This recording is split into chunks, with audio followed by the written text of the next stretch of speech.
All right, Chelsea fans, welcome back to another episode. That's right, the London is Blue podcast. If you're not tired of us yet, you might be tired of us now because it is another Chelsea summer transfer update episode. And that's right, you can hear a little bit of joy, a little bit of sadness, all the emotions here from Dan, one of your hosts. No Brandon, who's moving right now.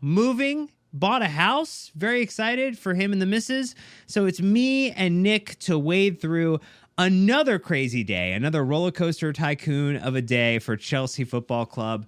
And Nick, the early part of the week excitement feels so far away today on Thursday, August 17th. Yeah, in the group chat, I nicknamed this Day of Sadness, and it kind of feels that way to me. I'll be honest with you. It's just, no good news today, unfortunately. It felt as if, because I woke up and saw the list of tweets that had popped up in the, oh, hey, something's gone on with Olise. Oh, hey, something's gone on with Lewis Hall. Oh, hey, something's gone on with Reece James. And it just didn't feel real to see all of that back to back to back. It was very odd. I didn't like it. Yeah, it was like a Terrence Crawford 3-punch combo right there. Champion of the world, Terrence Crawford, if you will. But we say quick hits, but they were real hits today. Yeah, they were definitely body blows where it counted. And so we're going to get into some of those quick hits with just a couple of the top stories with not a lot of detail behind them, but just the news you need to know. Then we'll get into a deeper conversation around the Olise deal falling apart, the likelihood that Lewis Hall is going to be leaving Chelsea in some type of permanent or semi-permanent matter, and then what we do in terms of replacements for some of the people that we were looking at bringing in, because apparently we still want to go buy a few more players to add to the side, even as we're actively trying to shop a couple of players around, or at least listen to offers. But before we get into that, we just want to say thank you, everybody, supporting the podcast. It's going to be a 9-podcast week, which is very uncharted territory for us. So if you can leave a 5-star review on Apple Podcasts or Spotify, we would appreciate it. It's a good way to recognize the podcast, Nick. It's definitely a record. 9-podcast week is absolutely insane, by the way. I think we must call that out. Everyone's working extra hard. We hope that you guys are enjoying the content. I will do the humble brag for us, Dan, that we've had over 400,000 downloads in the last 30 days. I mean, that's a record for us. It's absolutely insane. It's breakneck speed. We know there's a lot of drama, but you guys continue to show up for us. We are so freaking grateful for that. And we're going to keep pumping out the content as long as you keep listening. Yeah, so as long as the earballs are there, we will speak into them through whatever apparatus you're listening to the podcast through, or watching on YouTube, where, hey, you can just subscribe for free, get notified, click the little bell, make that happen. We're almost at 28,000. We'd love to hit 30,000 by the end of the month. Tracking there. Definitely think it's going to happen. And then you also go to patreon.com/London Blue Pod to join in on the action of supporting the podcast and joining in the wonderful Discord conversations that are going on the regular. But Nick, as we get into these quick hits, so these are short little bits of Chelsea news that came in throughout the day. The first one, Romeo Lavia. We heard he was coming to Chelsea, and then things got real quiet. Really, really quiet. Nothing was happening. There were no posts. Almost too quiet.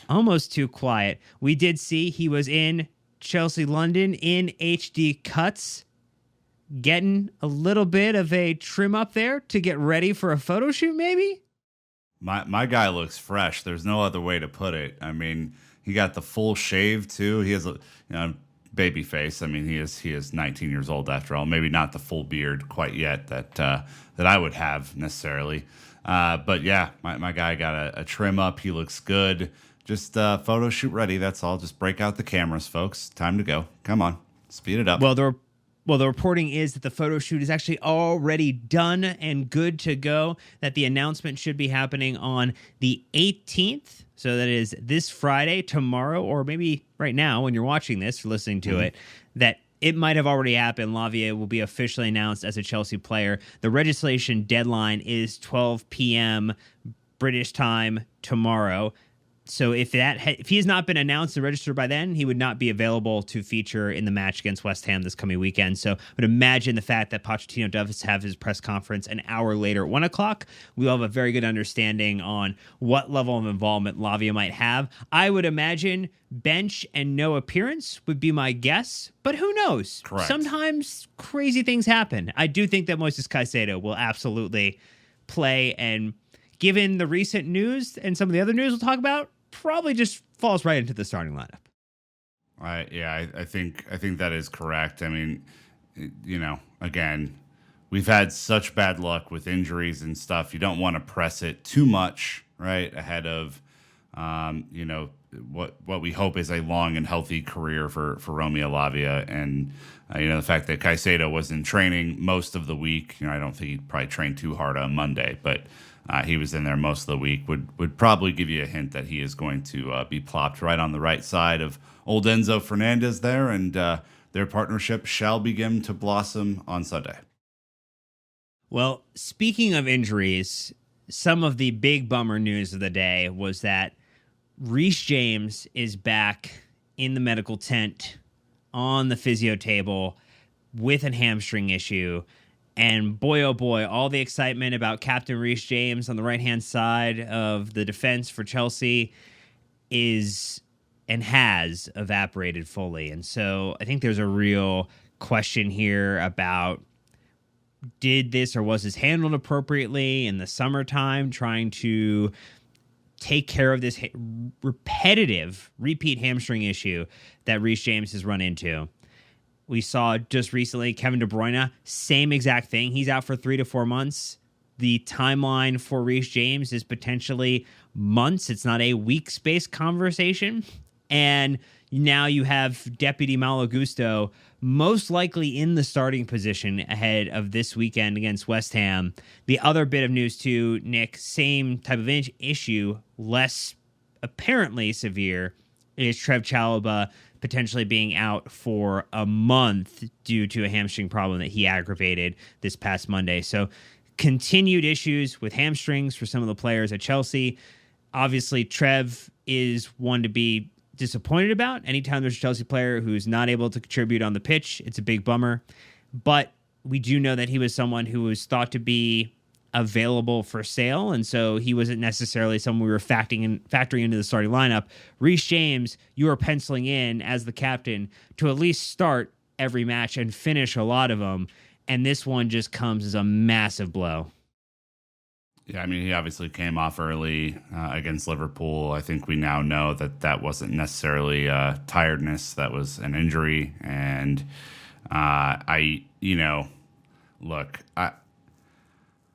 it's frustrating because we just dealt with this last year with N'Golo Kante, right? Where he was injured in the second game of the season, and he basically missed the whole fucking season.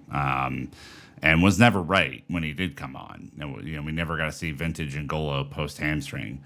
Reece has had hamstrings, I think, minor ones each of the seasons that he's played with Chelsea. He's always missed a little bit of time, and it's super frustrating because at the end of last year, they could have made a choice, right? They could have made the choice that he was going to, go into something like surgery, which is no easy decision. I don't want to make it sound like it is, and try and get that thing repaired appropriately, or try and gut it out, which I think is what, the option that they took. And, if he does have to get surgery now, which, again, if he's going to miss another significant chunk of time, you would almost just go, hey, let's just fix this thing for real, then it's a huge bummer to the team. I mean, this is your captain. This is the guy that you just picked as the guy, and immediately into the season he's gone. I worry about him, man. I mean, the best ability is availability, and he hasn't been necessarily available for a couple of years now, and it's a huge bummer. So, you just wish both these guys well as they recover from their injuries. Obviously, we have long-term injury absentee and Broya kind of coming back from the ACL, and a few others that have serious injuries like Nkunku and Fofana, guys that are going to be out for a really long time. So it's hits just kind of keep coming on the injury front. Chelsea clearly have, the medical department to sort out still. Maybe it isn't fully up and running. And, you just really, really hope, Mallow looked a little nervy on Sunday when he came on. You really, really hope that, Poch is ginning him up for a big performance because, on his side could be any number of West Ham players. They have a whole new squad this season, it seems. So, let's hope that he's ready to go. And maybe we're going to play a little bit of that 3-back again just to give him some protection with Disasi back there. Sure, could be an option that we consider. There's going to be a lot of questions for Pochettino, particularly about the impact from these injuries to his plans for the weekend and even into the next couple of months. One player who will not be in Pochettino's plans anymore or as a part of the Chelsea infrastructure is Hakim Ziyech, who is going to be making a move to Galatasaray. He's going to Turkey. There were reports that he was getting a medical. There were reports that he failed the medical again. And then there were counter briefs that actually he did not fail the medical. He was fine. The medical was okay. And that he is going to be heading over there on a free transfer. So Chelsea are not going to be, in this situation, apparently collecting a transfer fee.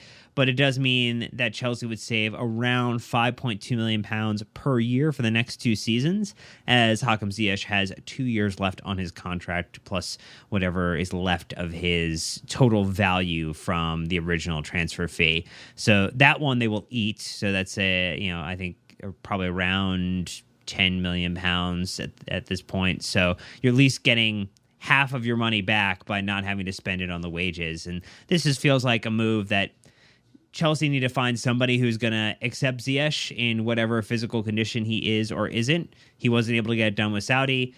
PSG weren't able to get it done with him or didn't want to come back again this summer after trying to get him in the winter. And so now it's just a matter of find him any home possible. And Chelsea have done that. Yeah, wish him well. I mean, there have been some instances where I don't think he was necessarily busting a gut for the club, but I also don't think, this summer he hasn't thrown a fit. He hasn't, gotten his own moves canceled due to his own attitude, like some other players that we know.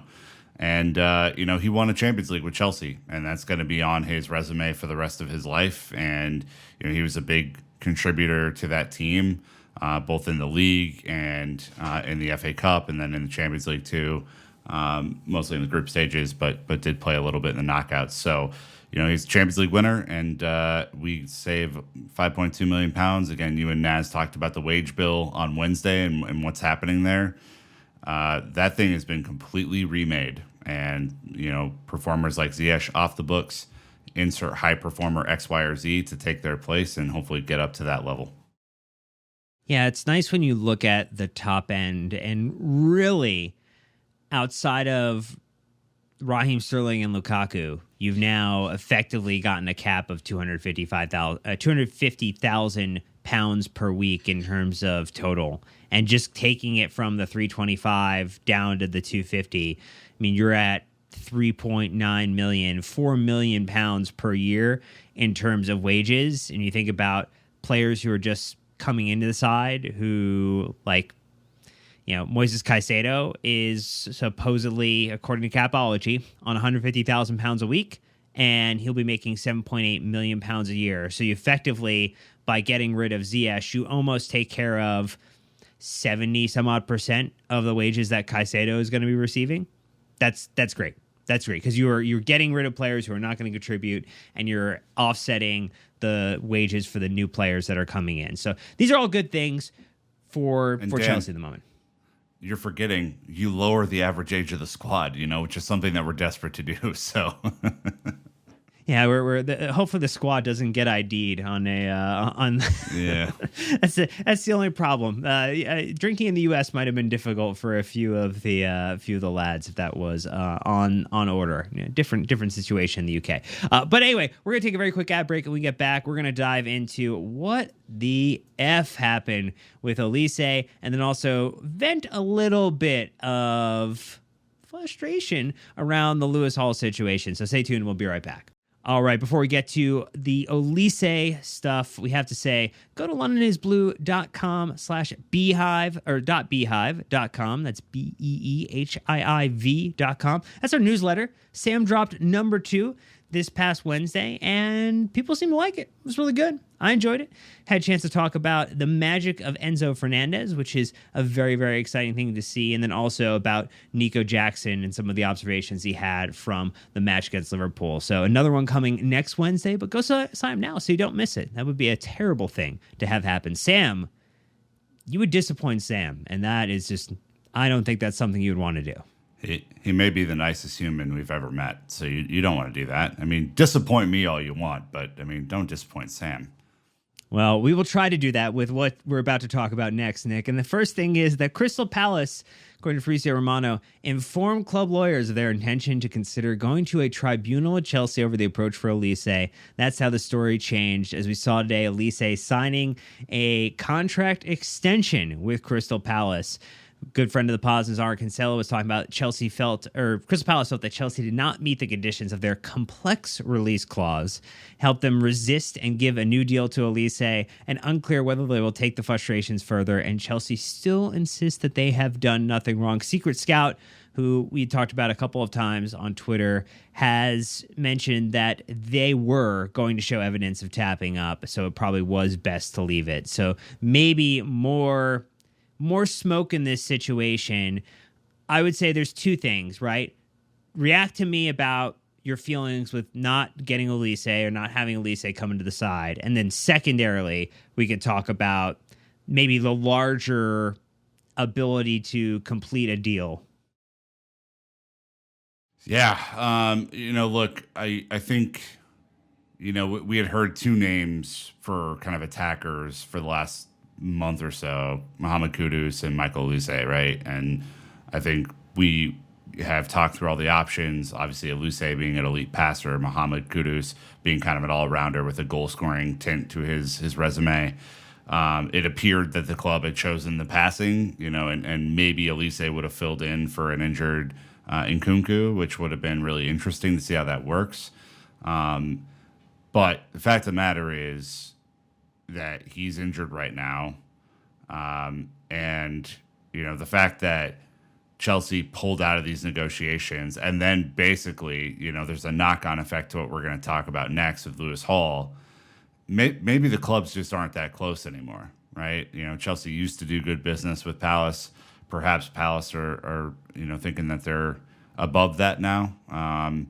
But, that also means that they're, former player of the season is not likely to go back to them now. So it's very interesting. I don't know anything about the tapping up allegations. I think that would be incredibly hard to prove in this modern day and age where players text each other all the time, and he was a former academy player and probably knew a bunch of people at the club. Maybe someone like a brother is at Cobham still in Chelsea's academy. I mean, the worlds are very close in London football in particular. Like there is a lot of movement between these academies at a very young age, in between these clubs, because they like to stay. Players like to stay around family and friends and in areas where they're familiar if they can, and it's just an odd one. I would say I was super excited for what Olise could bring. Now, it was going to be a situation, though, where he still had time to recover from a hamstring injury. And so maybe just in terms of the fact that we now have 2 players on the team with hamstring injuries, plus the issue with Nkunku as well, maybe you sober up a little bit on the idea that it wasn't going to help us over this first stretch of games anyway, and so maybe you move on to a target that has a more immediate impact that they could provide or bring in. Yeah, I mean, look, I started to get myself psyched up about Olise, so just as that happens, of course, it gets ripped away from me. But, again, you move on. It's very odd that he signed a new deal with Palace. Yeah, I'll throw that out there. He didn't have to do that. There weren't any conditions at which, unless they threatened him or something, there weren't any conditions for him to have to sign a deal today, unless he just wanted to give the club a way to get a higher release clause than they originally fucked it up. So it's it's a whole weird situation. Frankly, I'm glad we're stepping away from it at this point and need to focus on some other options anyway, because we don't seemingly have a second string goalkeeper, or if maybe a first string goalkeeper. I don't know. So it's odd, but it does bring up, Dan, I think something that, we are both concerned about, and this is, probably not just us in the Chelsea universe, which is why some things seem really easy and why some things seem really hard, and the delta between those things being so wide that Chelsea used to walk into Crystal Palace and we would have sent a car to pick up Olise. Like, that's how confident we were that he was coming to Chelsea. It seems like the new structure has really struggled to secure deals, even when there is a release clause, which seems ridiculous to me. So I don't know. What are your thoughts on that? So if we think about the deals of the summer and just try to look at what's gone easy, what's gone quick. Nico Jackson, very quick. Disasi, the release clause. Extremely quick transfer in, able to start in the first Premier League game of the season. That's how quickly it went from being in DC and getting it announced right before kickoff to being in the starting lineup for Chelsea. You had Moises Caicedo, which was very long and drawn out, and we had a bit of a challenge getting it across the line. Ugo Chukwu, very easy. Sanchez, seemingly very easy, but also maybe that's just because who the target was. And Nkunku was negotiated so far in advance, I don't think that really counts. And Angelo would be the other one, and that was very quick as well. So I think it's a mix of some very easy, some a little bit more difficult. I just wonder, because we're now seeing this with this transaction with Crystal Palace, which I would say is a failed negotiation. It's not going to show up in transfer market 2 or 3 years from now, but you'll remember, like, oh, man, remember when we went for Olise? Like, that didn't go well. To me, the concern would be is that we do have multiple people trying to get this work done for Chelsea. And I'm not pointing a finger at an individual director because they operate as a unit, right? And you have to criticize the unit of people who are working together to try to get this done. Is seemingly some things get done really well and easy, some things don't. I think it leads a lot of questions to how can this infrastructure be built out and be stood up to be, that if you place one person in charge of the negotiations and you transition, there's less of a delta between person A and person B and how a deal gets done.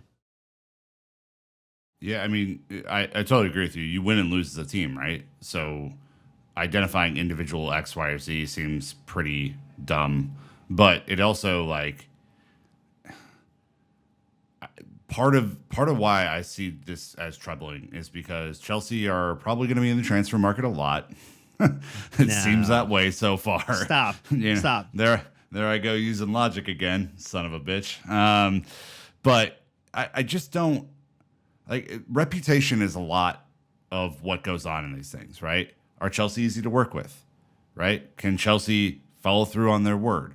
Will Chelsea pay, over the moon, or will they be tough negotiators, right? There's a bunch of shit that goes in, and it's not just the club, it's the personnel that are working on these deals too.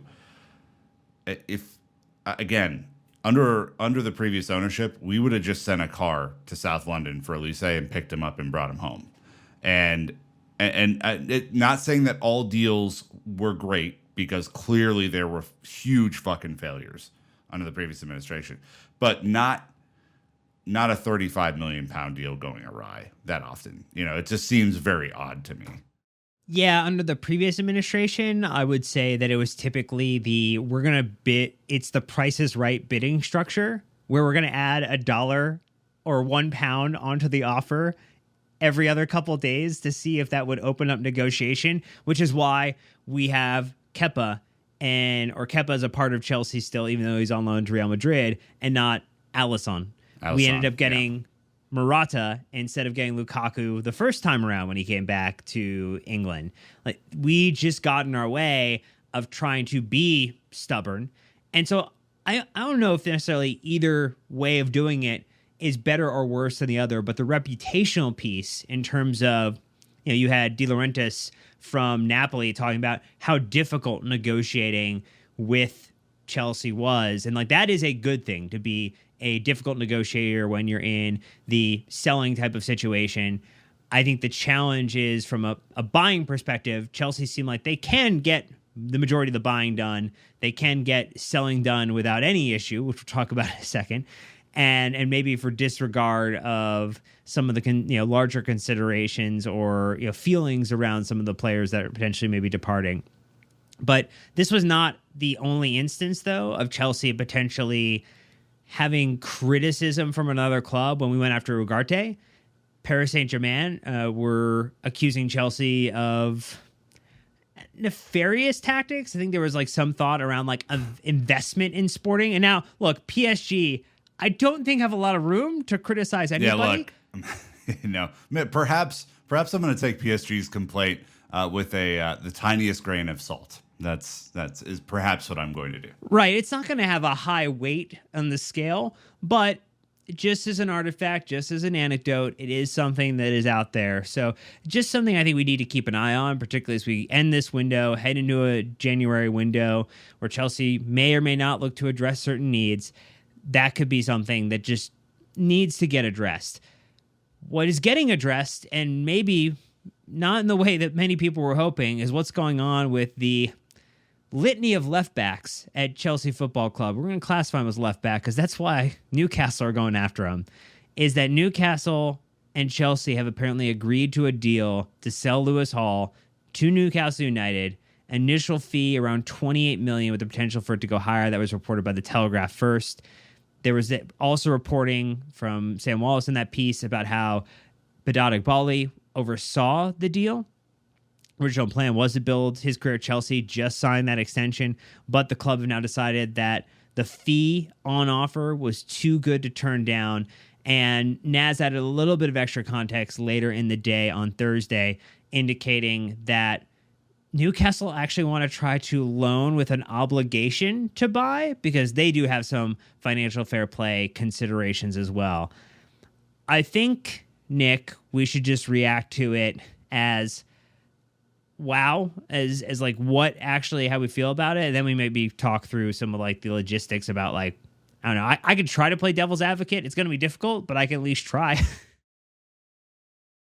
Yeah, this was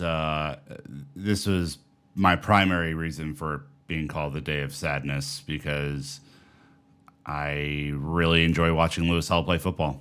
I don't think he could have done anything more to earn the trust of any Chelsea manager.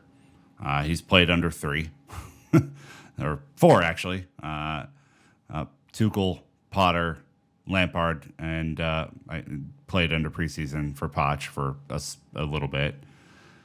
He's insanely talented. I think Naz made a really good point on the Wednesday pod that Reece James didn't get a Premier League loan at 18. Mason Mount didn't get a Premier League loan at 18. Like the fact that Palace wanted him on loan and were potentially going to play him for in a lot this season before all the shenanigans happened is a huge statement to him and his talent. He has outplayed Cucurella when they've been played in the same position, and he's one of our own, right? And I get it. Like, there are a lot of people out there like, fuck it, build a super team, all this sort of stuff. You can't build a super team by just adding a bunch of people and hoping that it works out. We've tried that before and it's fucking failed. Okay? You build a super team by having guys like Lewis Hall who come through the academy, who work their ass off, who are really good footballers, and who can support the growth of the team, not only with their play, but the fact that we don't have to amortize their transfer fee over a number of years to allow other players that you really want to come in, like an Nkunku, like a Jackson, like a Caicedo, like a Lavia, who can play. He can fucking play. Like, this is not a bum. This is a really good player who's never even played in his real position at Chelsea in the first team. He's been put out wide or at left center back or at left back because he's left-footed. And it's just, it's really, really disheartening to see this. I understand there's going to be more pain that comes. You know, it will likely come in the form of Gallagher and Chalobah as well, two other players that I really like that are part of the fabric of this club.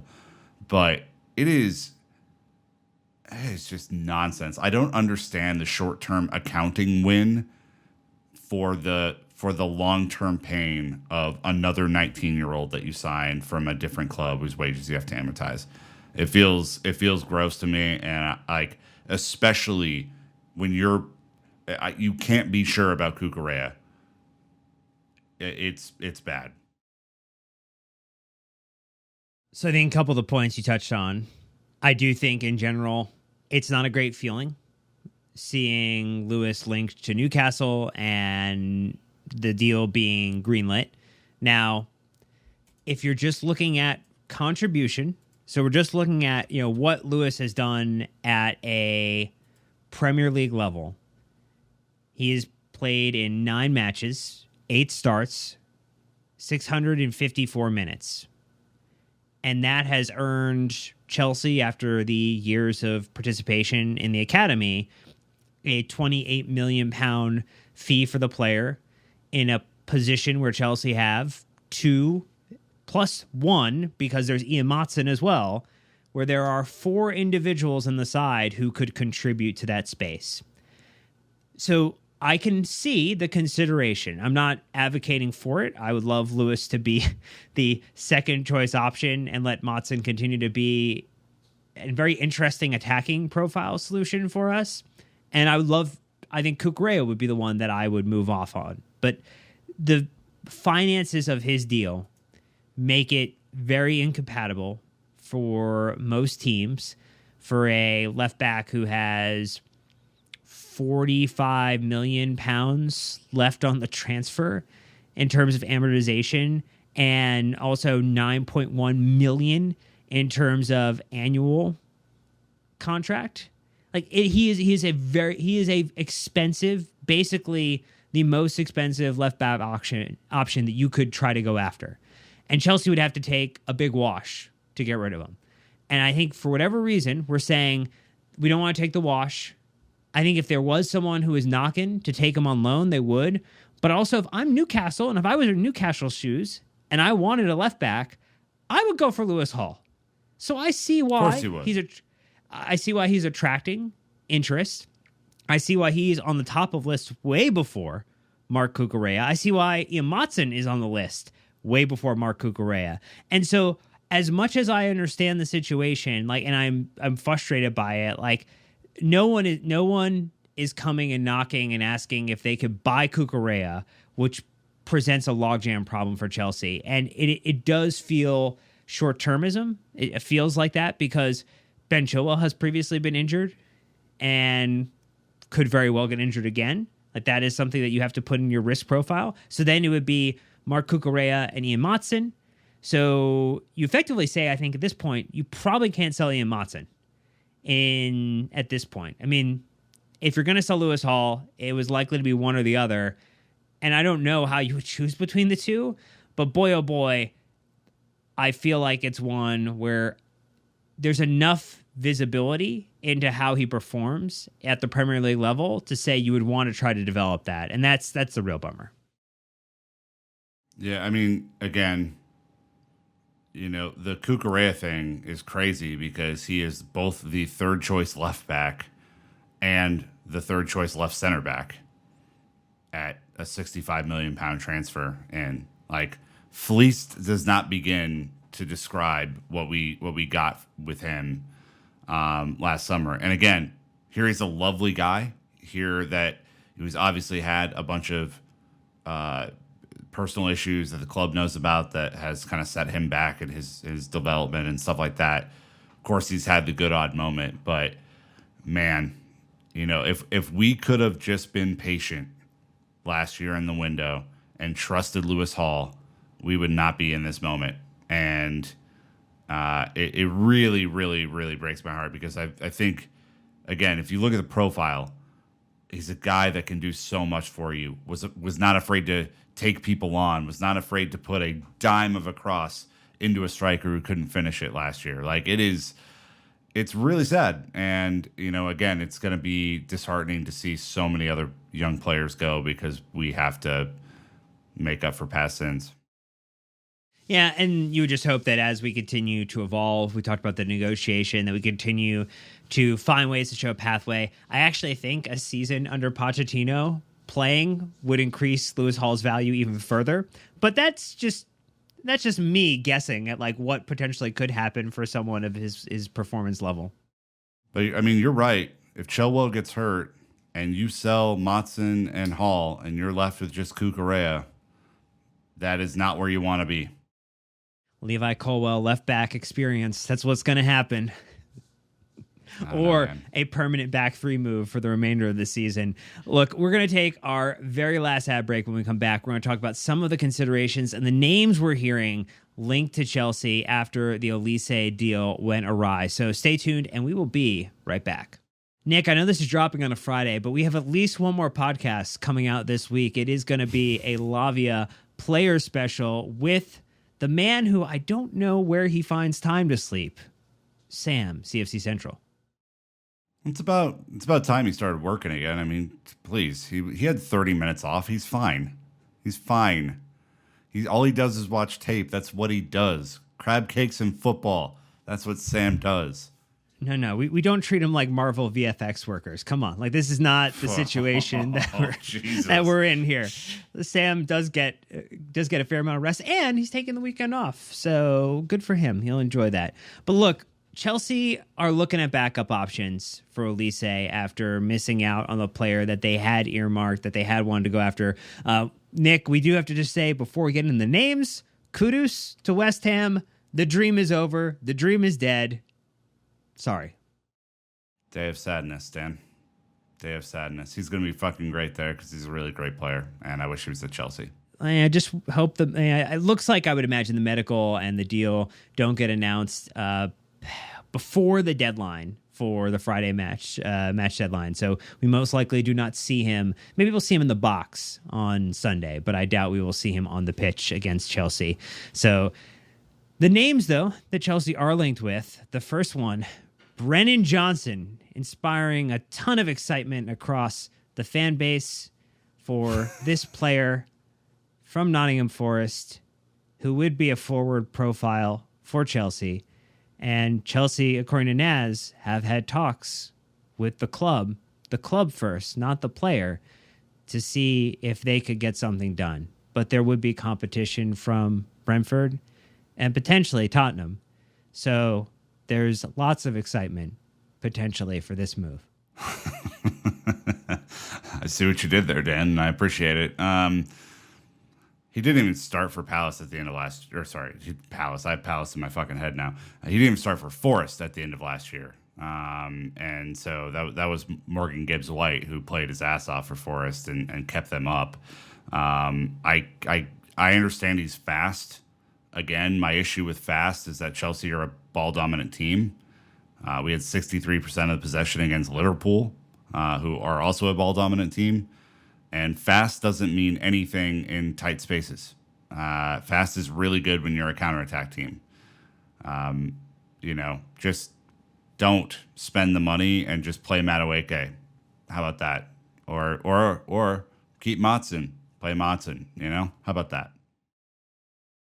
All things to consider when you look at Johnson's contribution. So last season in 3 total competitions, 44 matches played, 37 starts, just under 3,300 minutes with 10 goals, 3 assists in total. So that was 0.27 goals per 90, 0.08 assists per 90, so 0.35 goal plus assist. Now, that was down from the prior season in the championship where he had scored 17 goals and 10 assists registered. So maybe you're betting that he needed a season to acclimatize. That might be how you're framing this consideration.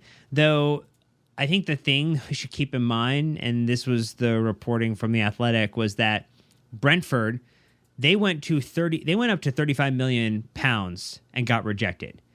So Forest are apparently insisting on that 50 mark. apparently there's some belief that you could get him for 40. I think the very interesting comment that you made with Gibbs White, like if you were going to go after someone at Nottingham Forest, why wouldn't you go after him? Like he's got a way better attacking skill set and profile for what Chelsea may or may not want to do, or how Chelsea may or may want to play. Like that would be, I don't know. I think there's a more interesting player there. Or you could go after Mohamed Kudus, a really good player. All right, well, let's talk about another player who you actually could go after, Bradley Barcola from Ligue 1. That's right. Plays for Lyon, who apparently want around 50 million euros. So now it's back in our sweet spot of a budget to execute on a player transaction. And love an exchange rate, don't we, Dan? We just love it. We do. Now, this is another situation though where PSG have been hovering for some time. They do want to get a deal done, and reports though that Fabrice Hawkins and RMC Sport were indicating that actually Chelsea have started to intensify and maybe in the pole position for the player. Now, interesting enough, give you some thoughts about him first, and then you can react, because I gave you radars too. I gave you all the data so that you can feel like at least you didn't even have to go to YouTube. You didn't have to listen to terrible EDM tracks. I got you covered here with some data points. Can you do like a little EDM background? One of the fastest in the top 5 leagues in Europe at age 20.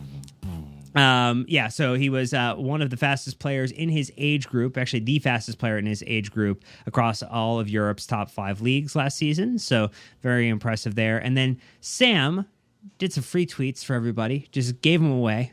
No subscription on his Twitter profile.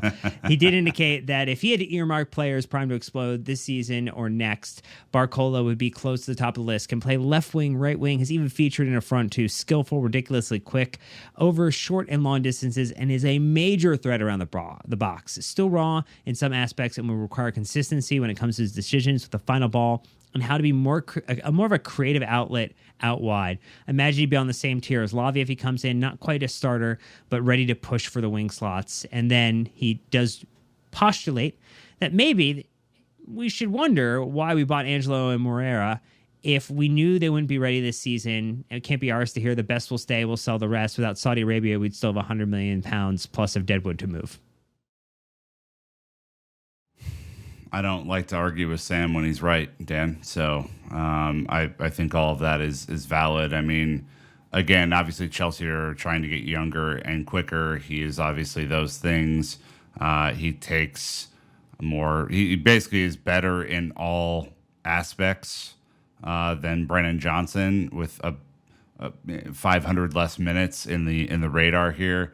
The only thing that Johnson beats him at is turnovers and shots. And so, this is something for me as we look at who is still on the squad. Unless there is another winger potentially that is going to be moved, you have Madueke, you have Mudryk, you have Raheem Sterling, and you're not going to play them all at once. You have Matson, right? So, and you still haven't moved Moreira on loan yet. So,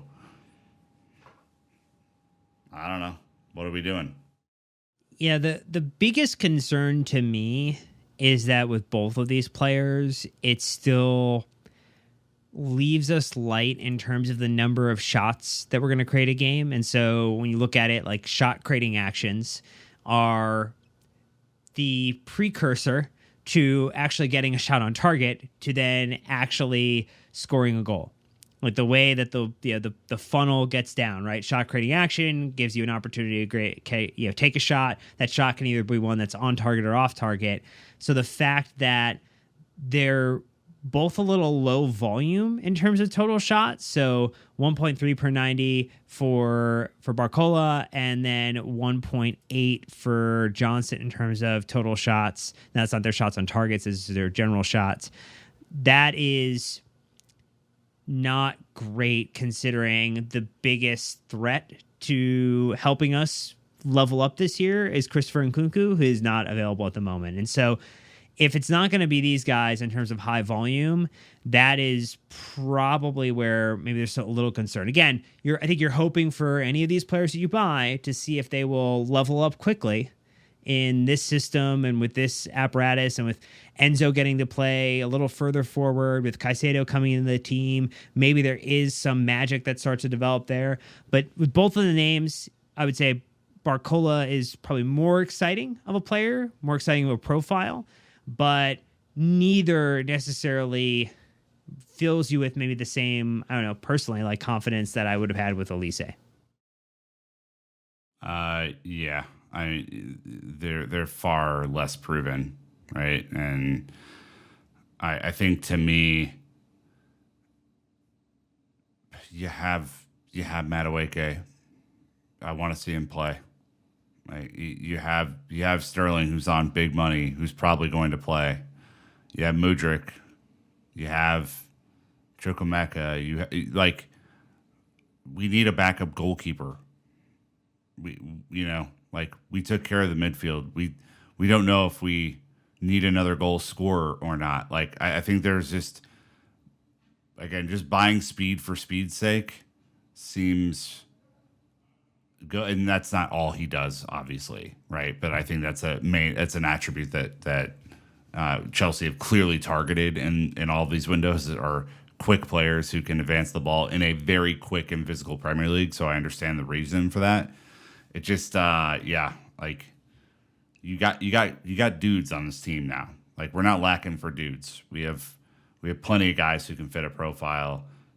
Don't spend recklessly, spend smart, and utilize the talent that you have coming through the academy. That's all I ask. Well, that is Nick's recipe for success, and hopefully someone listens and just, puts those ingredients together and throws it in the oven, sees what happens. But that's going to do it for this episode, because we're ready to eat. We're ready to go do other things at this point in our evening. So, thank you for sitting along and hanging out with us on another crazy day of Chelsea news, particularly as we're one day closer to the weekend and we're one day closer to Chelsea taking on West Ham, going away, wearing the away kits for the first time this season, and hopefully picking up 3 points. Yeah, I will say I've warmed on the away kits. I think the black and blue is a pretty nice look. I think that may be my preferred option, because I hate the frickin' neckline on the home kit. I absolutely hate that weird ass shape that's on the neckline. It drives me insane. So away kit might be it for me, Dan. Well, with that little bit of Nick's Fashion Quarter in the books, we're going to call it for this one, ladies and gentlemen. But that is it for us. We hope you're staying safe and stay well, enjoying the content. Let us know what you're thinking. Leave us comments. Send us an email. We'd love to hear how you're enjoying these episodes, particularly on a 9-pod week. But that's going to do it for us. So until next time, Chelsea fans, you know what to do. Keep the blue flag flying high.